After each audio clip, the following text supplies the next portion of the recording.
নদীর কূলে গাঙ্গের গহীনে বিস্তীর্ণ এক সবুজ রাজ্য সুন্দরবন। এই বন কেবল গাছ আর নদীর গল্প নয়, এক জীবন্ত নিঃশ্বাস, যার প্রতিটি ঢেউ, প্রতিটি পাতায় জড়িয়ে আছে প্রকৃতির এক অনুপম শিল্পকর্ম। পৃথিবীর বৃহত্তম ম্যানগ্রোভ খ্যাত বাংলাদেশের দক্ষিণাঞ্চলে বিস্তৃত এই বন একদিকে রক্ষা করে জনপদ, অন্যদিকে লালন করে জীববৈচিত্র্যের এক অমূল্য ভাণ্ডার। এখানে নদী মানে শুধু জল নয়, জীবন। বাহু মেলে ছুটে আসা শত নদী আর খাড়ি জোয়ার ভাটার ছন্দে তৈরি করে এক অভিনব চলনাট্য। গাছেরা এখানে মাটিতে নয়, শ্বাস নেই, জলে। এই ম্যানগ্রোভ গাছের শ্বাসমূল যেন প্রকৃতির এক অপার নিঃশ্বাস।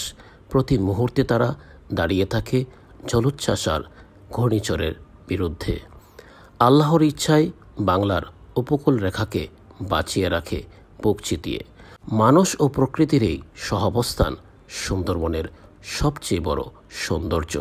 জীবনের সাথে জীবিকার, ভালোবাসার সাথে সংগ্রামের এক অপূর্ব মেলবন্ধন। সুন্দরবন কেবল একটা বন নয়, এটা আমাদের জীবনের গল্প। এটা আমাদের শিকড়, আমাদের অহংকার।